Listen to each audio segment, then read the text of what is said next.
Muito bem, esta é a nona mensagem desta série, a penúltima mensagem desta série, e o tema que eu dei à mensagem de hoje é este: a nossa versão de Canaã.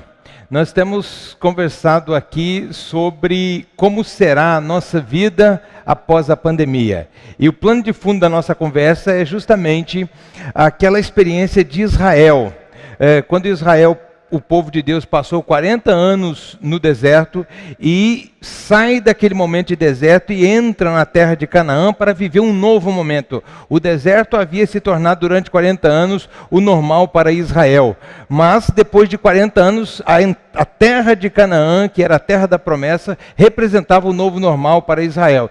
Então, num certo aspecto, a vida após a pandemia representa aquilo que é o novo normal para nós. Não voltaremos a viver como vivíamos antes, de forma alguma, mas nós vamos voltar a viver com um certo grau de normalidade. Mas esse certo grau de normalidade representará para nós um novo normal. A gente vai precisar aprender a se relacionar de novo, a gente vai precisar aprender a conviver, quem sabe, com o rumor de uma iminente nova pandemia de tempos em tempos. Então nós vamos precisar reaprender a viver.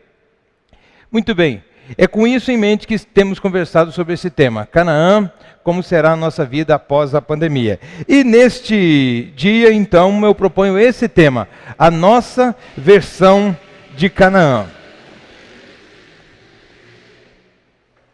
Antes de pedir que vocês abram as suas Bíblias ou acessem seus dispositivos eletrônicos, eu quero introduzir o assunto aqui para vocês. Por que eu estou chamando de nossa versão de Canaã? Muito bem, no século 21 nós vivemos uma versão moderna de Canaã, ou daquela Canaã a ser conquistada por Josué. Eu digo isso porque, entre outras coisas, nós vivemos um tempo de grande conforto e de facilidades materiais. Nós temos agora o smartphone, nós temos a internet ultra rápida, nem sempre, mas ela já existe, pelo menos já está disponível para muita gente. Nós temos a TV digital, nós temos o avião supersônico, nós temos as viagens espaciais, nós temos as vacinas contra vírus poderosos, e etc, etc. E tudo isso é muito bom. Seria melhor se essas facilidades fossem estendidas a todos os brasileiros ou a todas as pessoas do mundo. Mas é também uma característica desse nosso tempo termos tudo isso, em termos de conforto, em termos de facilidades, associado ao caos social.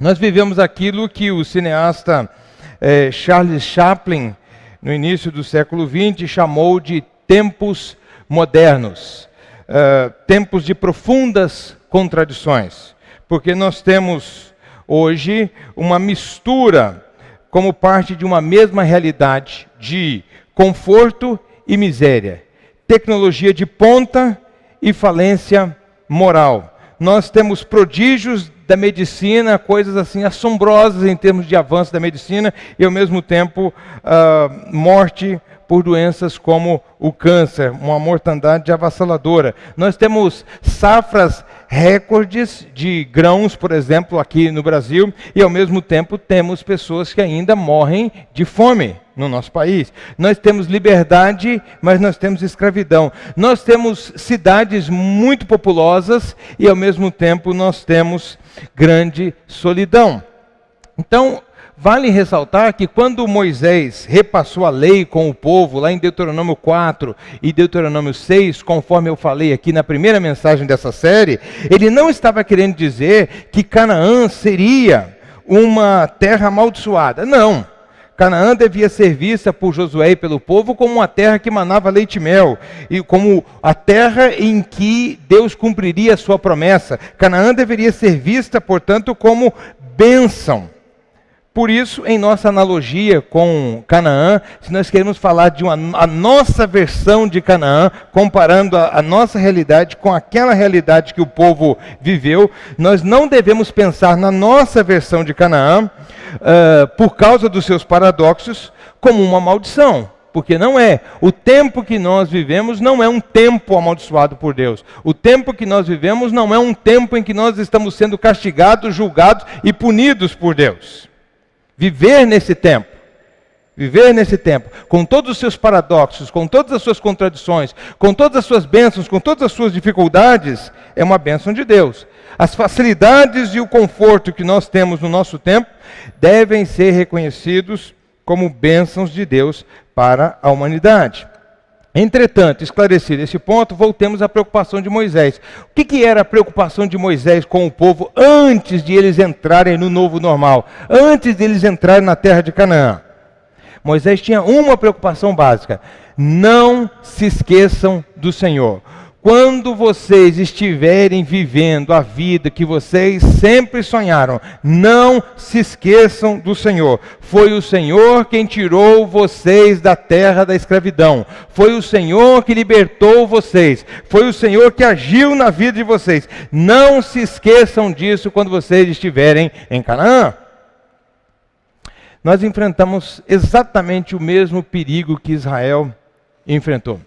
Nesse tempo que nós estamos vivendo, em que somos assombrados por esse fantasma chamado coronavírus, é normal nós estarmos mais abertos para Deus. É normal nós estarmos mais receptivos para Deus. E é normal, certamente, assim que nós tivermos vencido essa grande pandemia, esse grande desafio como humanidade, que a gente agradeça a Deus num primeiro momento.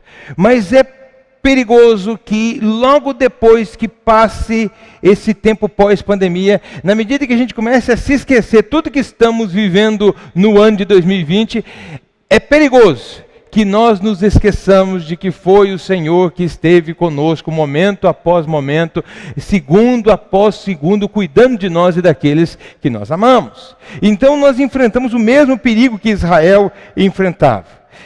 No novo normal, na nossa versão de Canaã, que a gente se esqueça do Senhor. E nós vimos na semana passada que Israel se esqueceu dos valores de Deus, aí consequentemente esqueceu do modelo de vida que é gerado a partir desses valores, e então Israel perdeu a sua identidade como povo de Deus. Porque assim, nós temos valores que geram modelos de vida, que consequentemente geram as nossas identidades. Mas se nós esquecermos dos valores que Deus propõe para nós e procurarmos modelos de vida, modelos de relacionamento, modelos de vida profissional, modelos do que significa ser homem, modelo do que significa ser mulher, modelo do que significa ser feliz, se a gente buscar só o modelo se esquecendo dos valores, a gente não vai perceber, mas a gente vai abraçar um conjunto de valores aqui junto com esse modelo que vai fazer com que a gente negue a nossa e perca, melhor dizendo, a nossa identidade como povo de Deus. Esse era o perigo. Israel errou, mas nós não precisamos errar como Israel errou. Então, para que a gente não erre como Israel errou, eu quero que a gente olhe para a nossa versão de Canaã. Eu tentei fazer um recorte aqui para a gente pensar no nosso momento, naquilo que eu estou chamando de a nossa versão de Canaã, a partir de duas características. E a primeira é uma busca por transcendência e uma busca por imanência. Isso é uma marca do nosso tempo. Nós buscamos transcendência e nós buscamos imanência. E aí você pode dizer assim: tudo bem, pastor, entendi que buscamos transcendência e imanência, mas o que é que você está falando ao usar essas duas palavras? Eu explico para você. As palavras transcendência e imanência são palavras técnicas do mundo da teologia. Quando nós usamos a palavra transcendência com referência a Deus, nós queremos dizer que Deus está acima de tudo, está acima de todos, que Deus está acima e fora do mundo que Ele criou. Ele não se mistura com o mundo que Ele criou. Deus não é a água, Deus não é o ar, Deus não é a natureza. Deus está acima, além, fora, Ele é transcendente. É isso que a gente quer dizer com a palavra transcendência. Mas com a palavra imanência, quando nós dizemos que Deus é imanente, ou usamos a palavra imanência em relação a Deus, nós queremos dizer que Deus está ativo, presente e atuante dentro da sua criação. Embora Deus não se misture com a sua criação, de modo que a gente possa dizer que o rio é Deus, que o peixe é Deus, que a flor é Deus, embora ele não se misture, ele seja transcendente, ao mesmo tempo ele é imanente, ou seja, ele está presente e ele está interagindo conosco. Deus tem essa capacidade de ser transcendente e imanente. E é interessante que o tipo de vida que Deus criou é uma vida com sede de transcendência e sede de imanência. Nós fomos criados com essa sede bidirecional, de forma que essa sede fosse suprida em Deus e junto com Deus. Essa sede de irmos além, de não nos contentarmos com o rotineiro, de não nos contentarmos com aquilo que é comum.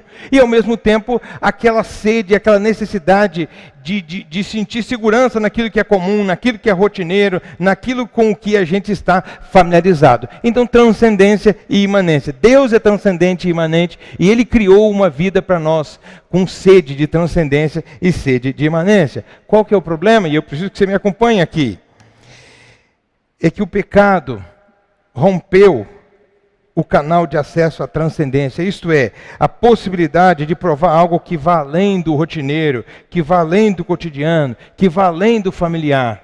Nós ficamos só com o que há no nosso cotidiano, porque rompemos esse canal de acesso com o que é transcendente, e Deus é transcendente. Mas também o pecado, isto é, a desconexão com Deus, deturpou a nossa capacidade de experimentarmos imanência, ou seja, normalmente não somos capazes de percebermos Deus nas pequenas coisas, nas coisas comuns, nas coisas triviais, nas coisas com as quais estamos familiarizados no nosso cotidiano.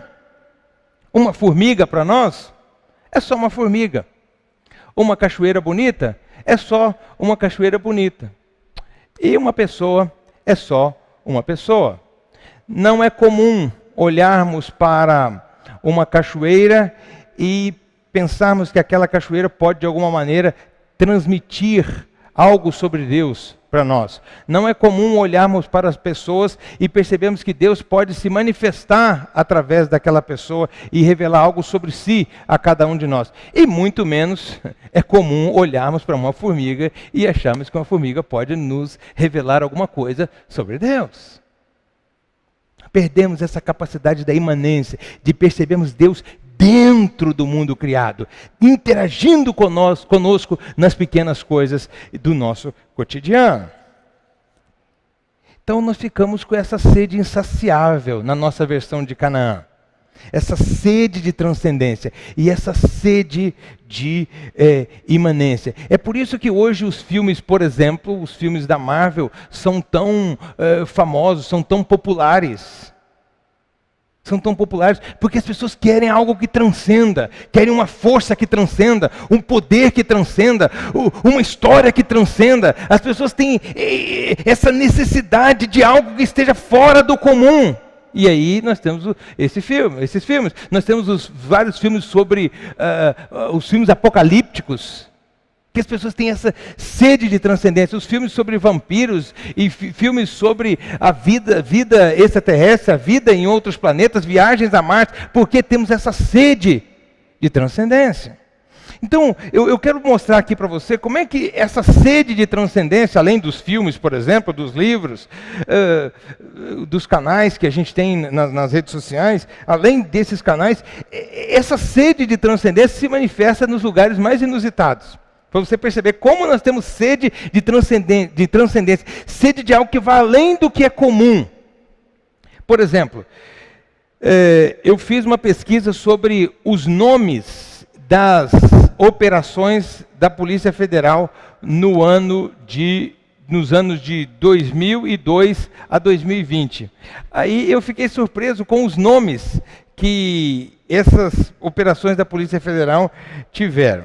Então, por exemplo, eu anotei apenas 16 aqui, para você ver do que eu estou falando. Operação Praga do Egito, Operação Matusalém, Operação Tamar, Operação Faraó, Operação Sexto Mandamento, Operação Sodoma, Operação Babilônia, Operação Miqueias, Operação Galileia, Operação Sansão, Operação Davi, Operação São Mateus, Operação Zaqueu, Operação Êxodo, Operação Terra Prometida e Operação Canaã.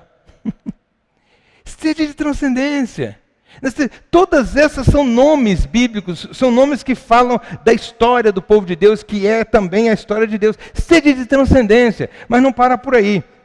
Eu fui atrás dessa transcendência num outro lugar. E aí eu achei um samba enredo do ano de 2011, que foi o samba enredo de uma escola de samba aqui de São Paulo, uma escola de samba chamada Pérola Negra. E aí, pasmem vocês, o nome do samba enredo é esse: Abraão, o patriarca da fé. Abraão, o patriarca da fé. Aí eu coloquei aqui alguns versos para você perceber. É no carnaval, mas olha o que esse pessoal está falando. Ele está dizendo o seguinte: levanto as mãos para o céu e agradeço ao Criador. Eu vou, abençoado, rumo a Canaã. Nossa aliança se renova a cada manhã, ao forjar o fato, um ato de amor. Enfrentei barreiras, luxúria e ambição, na busca da tua verdade, em prova toda a minha devoção. Ó meu Senhor, que conduz meu caminhar, sou do povo de Javé, tenho o dom de acreditar, em minhas mãos adoração e sacrifício, o meu destino sob a luz do seu olhar. Pela fé de Abraão, Pérola Negra vem cumprir sua missão, divina luz que ilumina o meu samba em procissão. Transcendência. Mas como é que esse tema da fé aparece lá, no lugar mais inusitado? Por quê? Porque há essa sede de transcendência. E aí, como se não bastasse isso, ainda falando dessa sede de transcendência, ano de 2020, samba enredo da Escola de Samba do Rio de Janeiro, chamado Mangueira. A verdade nos fará livres. João 8,32, conhecereis a verdade vos libertará.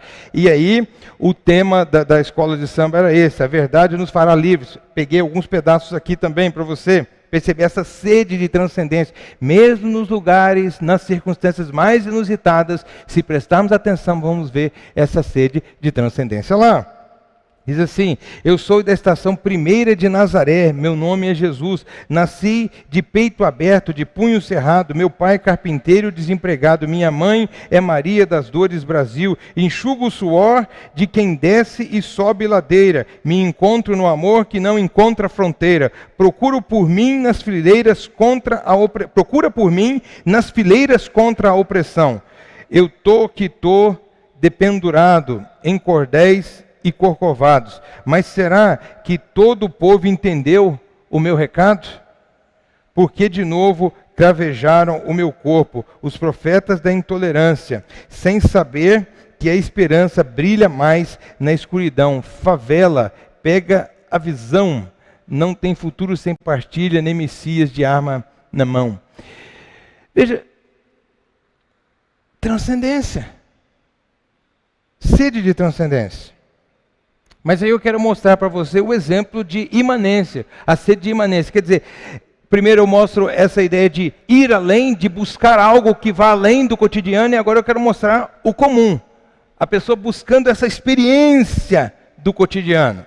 Além da busca por transcendência, nós buscamos imanência, ou seja, nós temos sede de comunhão, nós temos sede de permanecermos juntos com Deus e com as pessoas. Nós precisamos saber que a nossa vida significa alguma coisa para alguém e que a vida de alguém significa alguma coisa para nós. Do contrário, nós não conseguimos dar sentido à nossa vida. Nós temos sede dessa imanência. A pandemia nos deu uma ideia do quanto nós dependemos da presença do outro, o quanto nós dependemos da convivência com o outro. Eu vou ler aqui para vocês uma crônica do Luiz Fernando Veríssimo, que ele escreveu já há muito tempo, há mais de 15 anos. Então, o nome da crônica é Pedindo uma Pizza em 2029. Né? Acho que se ele fosse escrever hoje, ele ia falar em 2049, alguma coisa assim. Mas o fato é, Pedindo uma Pizza em 2029. E aí, então, é um diálogo do consumidor com a telefonista que atende lá na pizzaria. Então, telefonista: Pizza Hut, boa noite. O cliente: boa noite, quero encomendar pizzas. Pode me dar o seu NIDN? O cliente: sim, o meu número de identificação nacional é 6102-1993-8456-5463-2107. A telefonista: obrigado, senhor Lacerda. Seu endereço é Avenida Paz de Barros, 1988, apartamento 18B, e o número do seu telefone é 5494-2366, certo? O telefone do seu escritório, que fica na Lincoln Seguros, é 5745-2302, e o seu celular é 9266-2566. Como é que você conseguiu todas essas informações? A telefonista: nós estamos ligados em rede ao grande sistema central. Sim, é verdade. Eu queria encomendar 2 pizzas, uma 4 queijos e outra calabresa. Talvez não seja uma boa ideia para o senhor, senhor Lacerda. O quê? Consta na sua ficha médica que o senhor sofre de hipertensão e tem taxa de colesterol muito alta. Além disso, o seu seguro de saúde proíbe categoricamente escolhas perigosas para a sua saúde. Você tem razão. O que você sugere? Olha, por que o senhor não experimenta a nossa pizza super light de brócolis com rabanetes? O senhor vai adorar. Como é que você sabe que eu vou adorar? Bem, o senhor consultou o site Receitas para uma Vida Saudável da Biblioteca Municipal no dia 15 de janeiro, às 14 horas e 27 minutos, e permaneceu ligado à rede por 29 minutos. E daí, então, a minha sugestão para o senhor. Ok, está bem. Me dá 2 pizzas tamanho família. É a escolha certa para o senhor, sua esposa e seus 4 filhos. Pode ter certeza. Quanto é? São R$ 49,99. Você quer o número do meu cartão de crédito? Olha, senhor Lacerda, eu lamento, mas o senhor vai ter que pagar em dinheiro. O limite do seu cartão de crédito já foi ultrapassado. Tudo bem, eu posso ir ao multibanco e sacar dinheiro antes que chegue a pizza. Duvido que o senhor consiga. O senhor está com um saldo negativo no banco. Meta-se com a sua vida, minha filha. Mande-me as pizzas que eu arranjo o dinheiro. Quando é que entregam? Nós estamos um pouco atrasados, então as pizzas serão entregues em 45 minutos. Se o senhor estiver com muita pressa, pode vir buscá-las. Se bem que transportar 2 pizzas numa motocicleta não vai ser muito aconselhável para o senhor, além de ser perigoso. Mas que história é essa? Como é que você sabe que eu vou buscar pizza de moto? Olha, eu peço desculpas, mas reparei aqui que o senhor não pagou as últimas prestações do carro e ele foi penhorado. Mas a sua moto está paga, então pensei que o senhor fosse utilizá-la para buscar as pizzas. Olha a sua... Eu gostaria de pedir ao senhor para não me insultar. Não se esqueça que o senhor foi condenado em julho de 2026 por desacato em público a um agente regional. Silêncio por parte do cliente. Mais alguma coisa, senhor Lacerda? Não, não é só isso. Não, espere. Não se esqueça de 2 litros de coca que constam na promoção. Senhor, o regulamento da nossa promoção, conforme citado no artigo 095423/12, nos proíbe de vender bebidas com açúcar a pessoas diabéticas. Eu vou me atirar pela janela! E machucar o joelho? Afinal de contas, o senhor mora no 1º andar. Esse texto é uma sátira do nosso mundo. Mas não é só uma sátira, não. Se você tiver curiosidade, assista ao documentário O Dilema das Redes. E você vai perceber que este texto não é totalmente uma sátira do nosso tempo. Pode ter sido quando foi escrito, mas não é mais. Seja como for, é fato que a intenção do autor é satirizar a nossa Canaã. Um tempo em que nós estamos cada vez mais conectados uns com os outros, mas ao mesmo tempo cada vez mais sedentos de comunhão, sedentos de imanência. Nós estamos cada vez mais, com exceção desse tempo de pandemia, juntos uns com os outros, mas solitários entre as pessoas. Assim como o cliente só queria pedir uma pizza, é só isso que ele queria. O desejo de muitos de nós é apenas aprender que ama e é amado. Eu só queria saber como é que é essa experiência de amar verdadeiramente, gratuitamente alguém, e de ser amado verdadeiramente, gratuitamente por alguém. Parte do nosso desejo fundamental, do nosso desejo mais profundo, é justamente comunhão, é imanência. Se você entendeu o que eu disse até aqui, você deve estar perguntando: tudo bem, pastor, mas que mal há em se buscar a imanência, em se buscar a transcendência?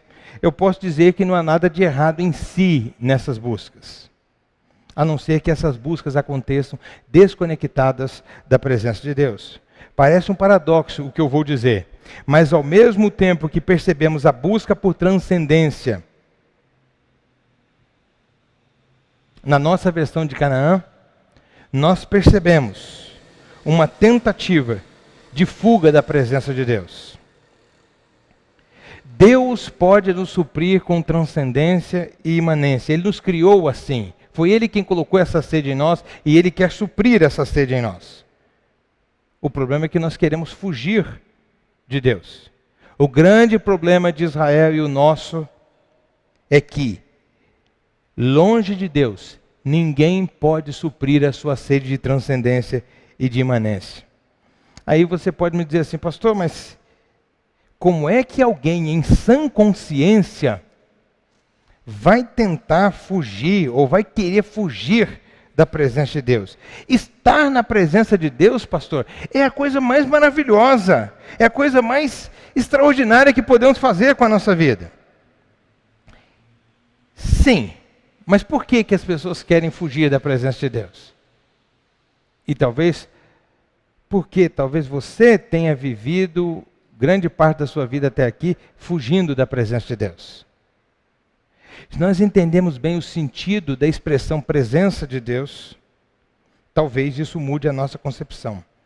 Presença, na língua hebraica, que foi a língua em que o Antigo Testamento foi escrito, a maior parte dele, presença significa face.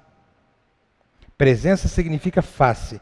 Então, estar na presença de Deus significa, metaforicamente falando, estar face a face com Deus. Estar face a face com Deus não é fácil, porque isso significa que você estará ou que você está diante de alguém que conhece todos os segredos do seu coração. Estar na presença de Deus é difícil porque nós descobrimos que não há nada que Ele não saiba. Não há gestos, não há palavras, não há pensamentos, não há passado, não há presente. Não há desejos que Ele não conheça completamente. Eu pergunto a você, como seria a nossa vida se nós, em nossos relacionamentos, fôssemos totalmente transparentes com aqueles com quem nós nos relacionamos? Como seriam os nossos relacionamentos, como seria a nossa vida se todos os nossos pensamentos fossem descobertos pelas pessoas com quem nós nos relacionamos? Se todos os sentimentos, todas as coisas que nós desejamos, tudo que está dentro de nós ficasse absolutamente descoberto para quem está diante de nós. Você consegue imaginar como é que seria os nossos relacionamentos? Dá para imaginar? Que a pessoa conseguisse nos ver por dentro, tudo. Como é que seria isso? Pois é, com Deus é assim. Não dá para esconder nada. É por isso que fugir da presença de Deus soa como uma alternativa interessante, como uma opção desejável. E aí, o Salmo 139 ilustra muito bem essa questão. E eu quero convidar você a abrir no Salmo 139, quando a gente vê isso então. Uma pessoa assim como eu e você, com sede de transcendência, sede de imanência, mas ao mesmo tempo cogitando essa hipótese de fugir da presença de Deus. Nós temos sede de transcendência e imanência. E só Deus pode suprir essa nossa sede. O problema é que nós queremos suprir essa sede, mas ao mesmo tempo queremos fugir de Deus. Vamos ler aqui, eu vou ler e gostaria que você acompanhasse, por favor. Salmo 139, do versículo 1 ao versículo 6, nos diz o seguinte: Senhor, Tu me sondas e me conheces.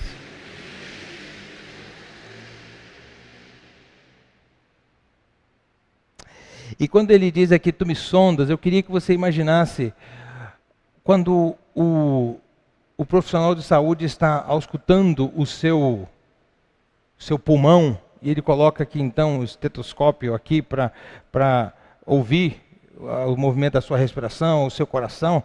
Isso é um ato de sondagem, aquilo ali significa sondar, né? Deus está fazendo alguma coisa desse jeito conosco também, Ele está sondando. O salmista está pedindo, sonda-me, Deus. A diferença é que Deus nos sonda de dentro para fora.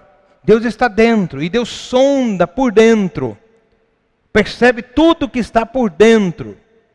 Aí Ele diz, tu me sondas, Senhor, e tu me conheces. Assim como o médico descobre os seus batimentos cardíacos e o movimento do seu pulmão,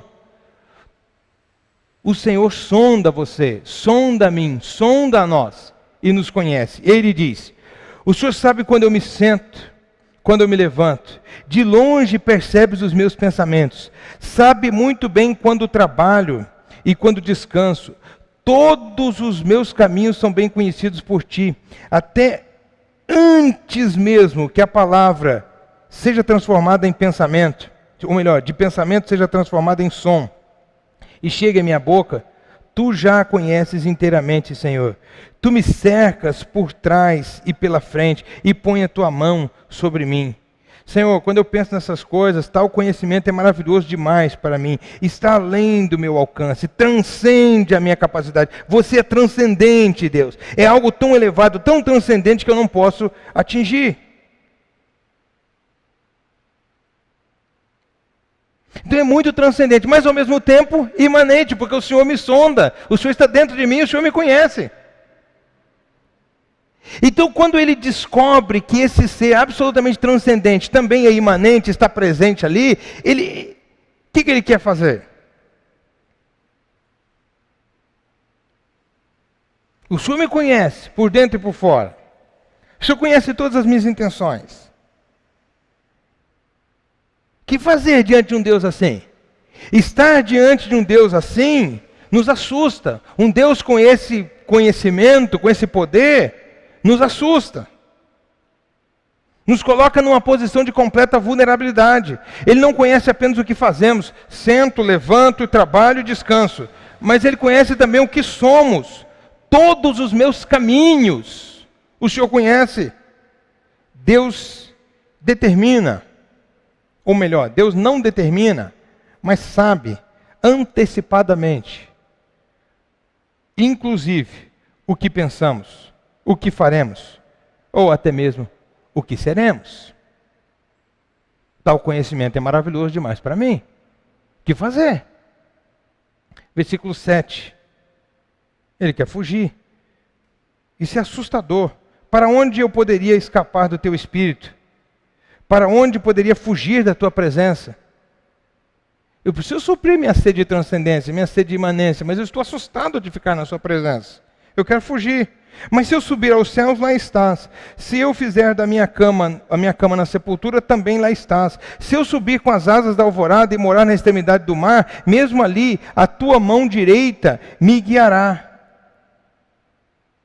e me susterá. Mesmo que eu diga que as trevas me encobrirão e que a luz se tornará noite ao meu redor, verei que nem as trevas são escuras para ti. A noite brilhará como o dia, pois para ti as trevas são luz. Diante de tal conhecimento, o salmista quer conseguir uma forma de fugir da presença de Deus, mas logo percebe que não dá para fugir da presença de Deus.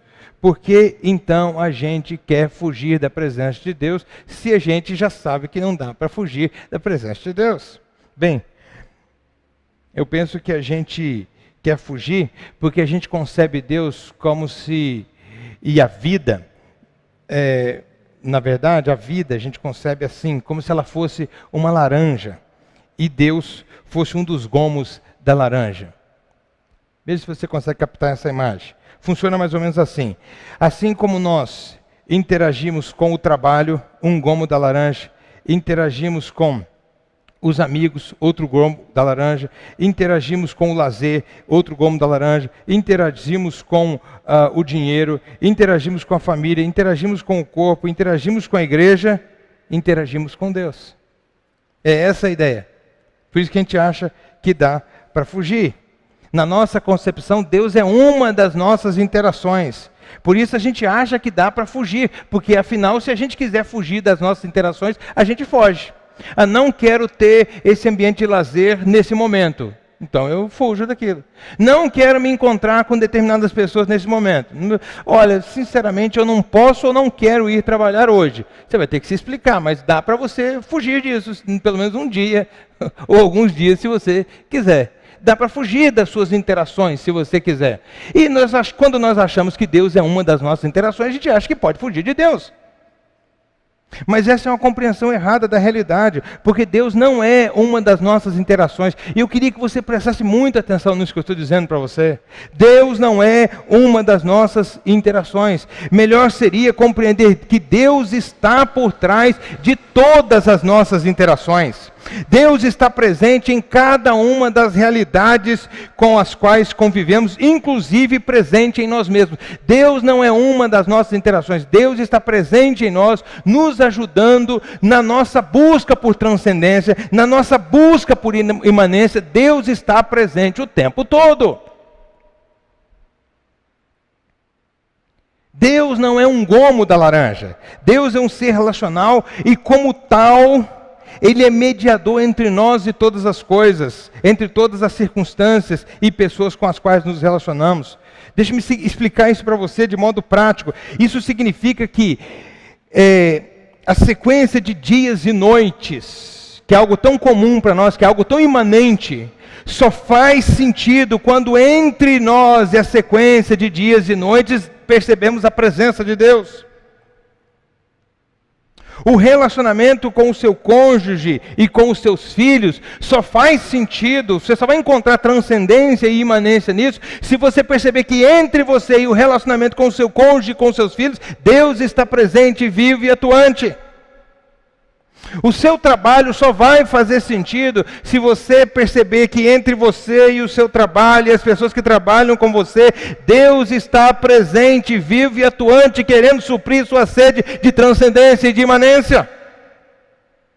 A vida só faz sentido se nós percebemos que entre nós e as experiências que compõem a nossa vida, Deus está ali como mediador de todas as nossas experiências e interações.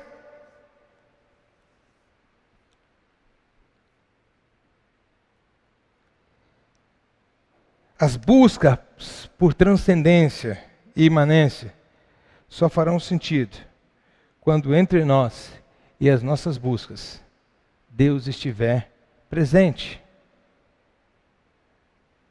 Aí você diz assim, mas pastor, mas Deus não está sempre presente? Não é isso que o salmista falou? Que Deus está sempre presente? Sim, Deus está sempre presente, mas nem sempre nós percebemos a sua presença.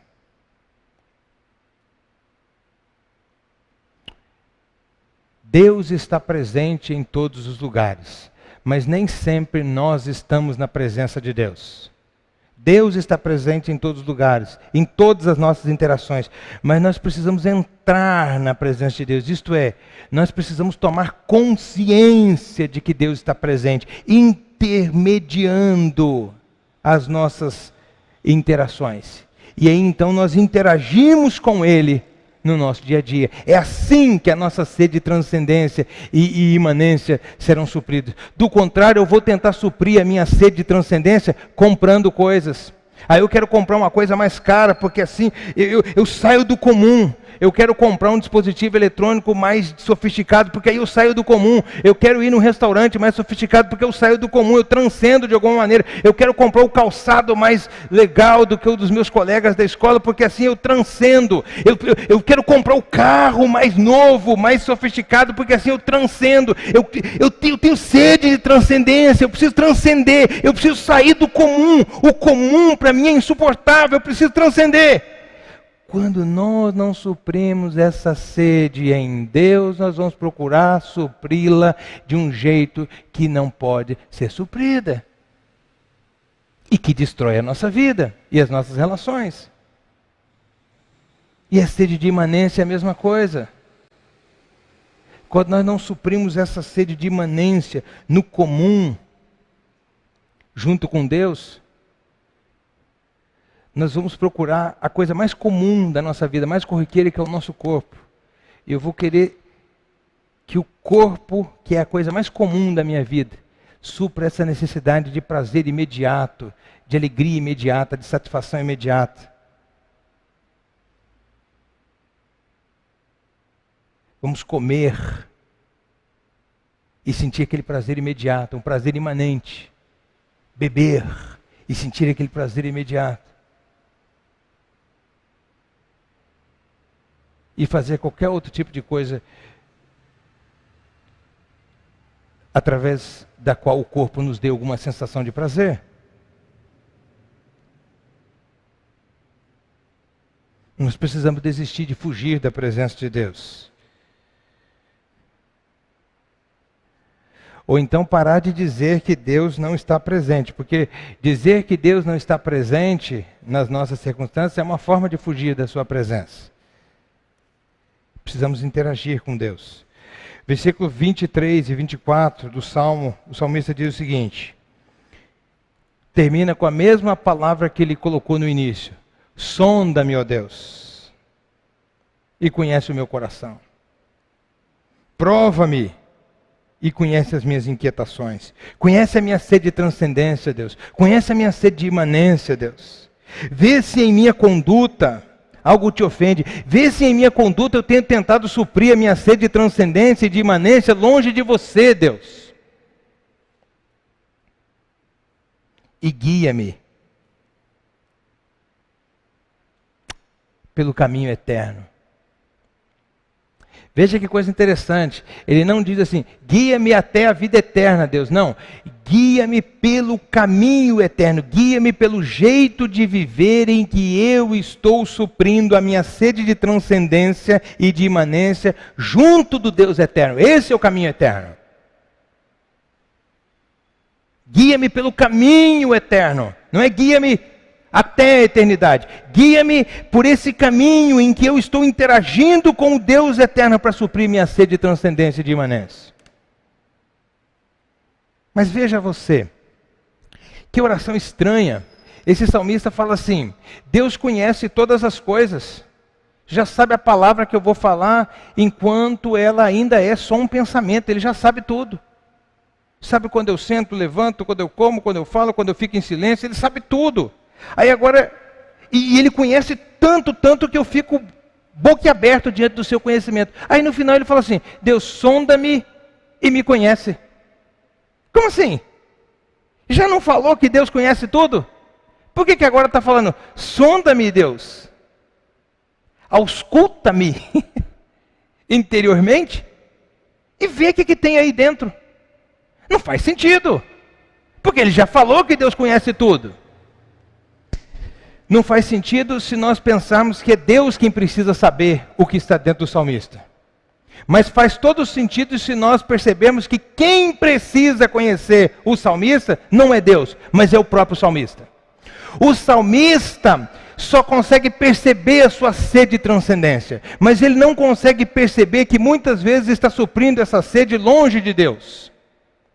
Ele consegue perceber a sua sede de imanência, mas muitas vezes não consegue perceber que está suprindo essa sede de imanência longe de Deus. Mas ele fala, o Senhor me conhece de um jeito que eu não me conheço. E mais, o Senhor consegue contar a minha história para mim. O Senhor consegue me revelar para mim mesmo. O Senhor consegue dizer quem eu sou de um jeito que só o Senhor sabe. Só o Senhor sabe realmente quem eu sou e o Senhor pode contar a minha verdadeira história para mim. Porque eu conto a história que os outros contaram para mim. Eu não me lembro quando eu nasci. E eu não me lembro de boa parte das coisas que aconteceram comigo. Então eu passei a acreditar nas coisas que me contaram. Então eu conto a história que os outros me contam, sobre muitos aspectos. Mas eu quero contar sobre mim a história que você conta, Deus. Compartilha comigo o conhecimento de mim que só você tem. Eu quero me conhecer, Deus, como você me conhece. Porque quando eu estou aprendendo a me conhecer como você me conhece, eu estou dando um passo muito importante no sentido de suprir a minha sede de transcendência e de imanência em você. Quanto mais eu conheço a mim mesmo, Deus, mais eu conheço você. Quanto mais eu conheço você, Deus, mais eu conheço a mim mesmo. Então, Deus, mostra para mim aquilo que eu sou aos teus olhos. Ajuda-me a ser o que tu queres que eu seja. E isso me basta. E isso me basta. Meus queridos irmãos e irmãs, nós ansiamos por transcendência e imanência. O vazio dessas coisas em nossas vidas é algo sufocante. Todavia, não há transcendência e não há imanência. Enfim, não há vida bem-sucedida fora da interação com a presença de Deus. O sentido da vida não é biopsíquico. O sentido da vida é espiritual antes de qualquer coisa. Sem Deus não há transcendência e nem imanência verdadeira. Eu diria, correndo o risco de simplificar demasiadamente, que a única tarefa que importa na sua vida, ou pelo menos a primeira e principal tarefa da minha e da sua vida, é aprendermos a interagir com aquele que media todas as nossas interações. Todos os dias você interage com alguém ou com alguma coisa.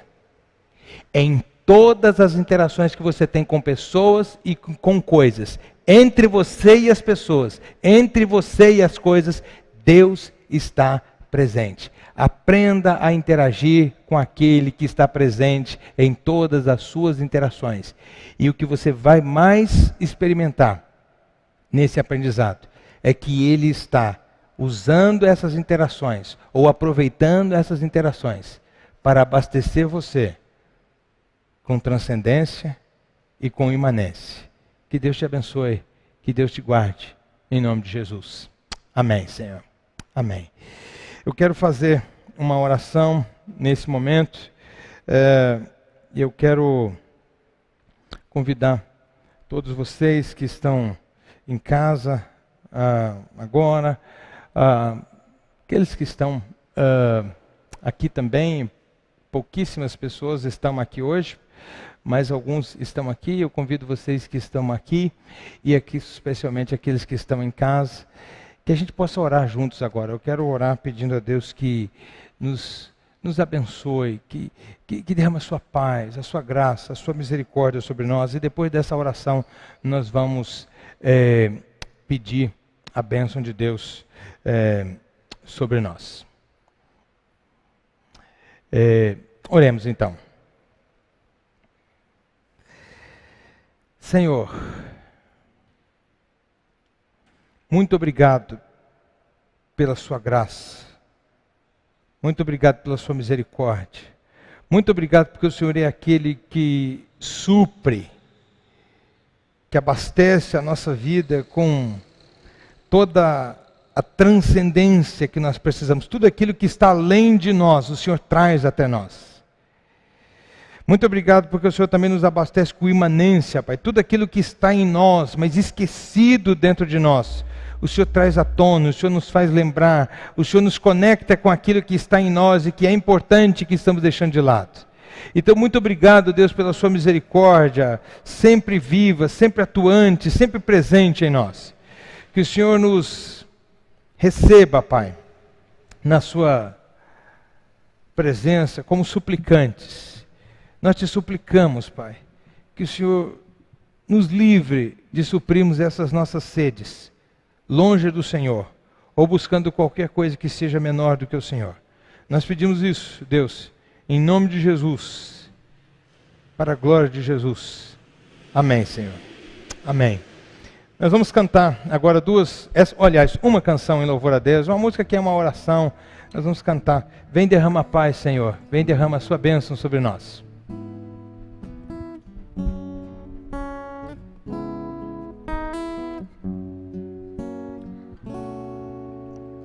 Vem derrama a paz, vem derrama sobre este povo que se chama povo teu.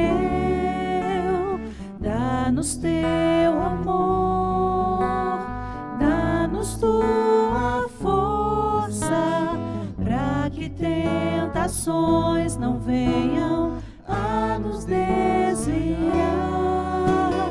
E a glória seja dada a ti, pelo que tens feito, pelo que tens sido, pelo que farás em nós. Vem, derrama paz, vem, derrama as bênçãos sobre este povo que se chama povo teu. Dá-nos teu amor, dá-nos tua força, para que tentações não venham a nos desviar. E a glória seja dada a ti, pelo que tens feito, pelo que tens sido, pelo que farás em nós. E a glória seja dada a ti, pelo que tens feito, pelo que tens sido, pelo que farás em nós, pelo que farás em nós.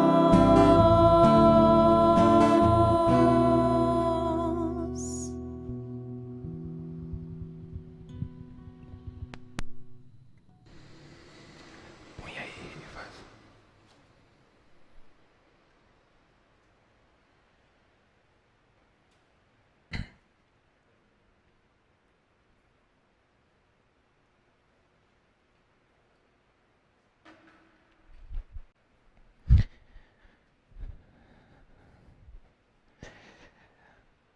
Nós estamos chegando ao final do nosso culto. Antes de encerrar, eu gostaria que nós pudéssemos orar. Eu quero que a gente ore por duas pessoas em particular. Quero que a gente ore pela dona Vandinha, nossa irmã querida, dona Vandinha, que tem quase 93 anos, 92 anos e meio. Ela está internada e está vivendo, assim, ao que tudo indica, os últimos momentos da sua vida, e nós queríamos pedir a graça de Deus sobre a vida da dona Vandinha e sobre a vida dos seus familiares. Dona Vandinha, que é tão querida aqui por todos nós. Gostaria também que orássemos pela vida do Martim, filho dos nossos irmãos Paulinho e Sara. O Martim teve um pequeno acidente doméstico ontem, ele escorregou numa pequena poça d'água e ele acabou fraturando o fêmur. Hoje havia a suspeita de que talvez ele tivesse que fazer uma cirurgia para corrigir essa fratura. Mas ao que tudo indica, eles conseguiram recolocar o osso ali no lugar e nós cremos que com a graça de Deus ele há de ficar bem sem ter esse procedimento cirúrgico. Então eu queria que vocês me acompanhassem atentamente nessa oração por essas duas pessoas e depois eu impetrarei a bênção. Senhor, muito obrigado pela oportunidade de orarmos nesta hora pela vida da dona Vandinha. Muito obrigado pelo seu testemunho de vida, muito obrigado pela sua história, muito obrigado pela sua fé, muito obrigado por todos esses anos que o Senhor foi servido em nos dar o privilégio de conviver com essa nossa irmã. Pedimos que o Senhor a guarde, que o Senhor a proteja, que o Senhor a livre das dores e que o Senhor a receba nos seus braços, assim como o Senhor recebe todos os que morrem confiantes em Cristo Jesus. Em nome de Cristo Jesus, eu peço que o Senhor receba essa nossa irmã, ó Pai. Confiamos que o Senhor está cuidando dela e que o Senhor está cuidando da sua família. E que ela estará bem e que nós ficaremos bem, em nome de Jesus. Peço que o Senhor tenha misericórdia do Martim, ó Deus, essa criança tão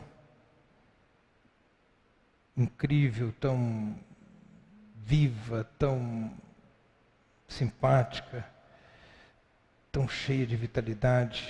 Que o Senhor possa cuidar do Martim, Deus, dando a ele uma recuperação plena, livre de sequelas, Pai. Que ele não precise, esse é o desejo do nosso coração, fazer uma cirurgia para corrigir aquela fratura. Mas nós sabemos que o Senhor está cuidando dele desde o início. Que assim o Senhor continue, Deus, e que o Paulinho e a Sara também estejam guardados e consolados por Ti, em nome de Cristo Jesus. Que o Senhor nos dê uma boa semana, Pai, protegidos pelo Senhor, amparados pelo Senhor. Essa é a minha oração em nome de Jesus. Amém, Senhor. E agora, queridos irmãos e irmãs, que a graça do nosso Senhor e Salvador Jesus Cristo, o amor de Deus, nosso bondoso e eterno Pai, a consolação, o auxílio e o poder do Espírito Santo de Deus estejam sobre vocês e assim permaneçam até aquele glorioso dia em que veremos o nosso Senhor face a face. Amém. Amém. Quero mencionar aqui a vocês que a partir desta semana nós passamos a ter a nossa reunião de oração do meio-dia apenas às terças-feiras ao meio-dia. Então, eu tinha feito particularmente um compromisso com Deus de que queria orar com a igreja durante todo o período que a igreja não estivesse podendo se reunir no seu templo. Hoje foi uma excepcionalidade. Eu acredito que na semana que vem nós estaremos reunidos aqui novamente. Então, como nós voltamos a nos reunir, eu quero manter esse período de oração ainda, até que a gente possa sair dessa situação da pandemia totalmente, mas apenas agora às terças-feiras ao meio-dia. Temos a live sobre Provérbios na quinta-feira às 18 horas. A programação presencial dos jovens e adolescentes, pré-adolescentes, também voltou a acontecer, sempre na sexta-feira às 19 horas e no sábado às 14 horas. Basta você buscar Juventude IPLM nas redes sociais e você se informa aí dos detalhes. E as crianças continuam tendo a sua programação no domingo às 10 da manhã. Que você possa se conectar de alguma forma. Que Deus te abençoe. Peço que ore por mim, pela minha família. Esta semana eu vou seguir aí no isolamento até o 5º dia após o contato com alguém que estava com Covid, e no 5º dia farei o exame e informarei a vocês qual é a situação da minha situação. Seja como for, peço que orem e seja como for, eu acredito que nós teremos normalmente o culto presencial no próximo domingo. Que Deus te abençoe, uma ótima semana, até lá.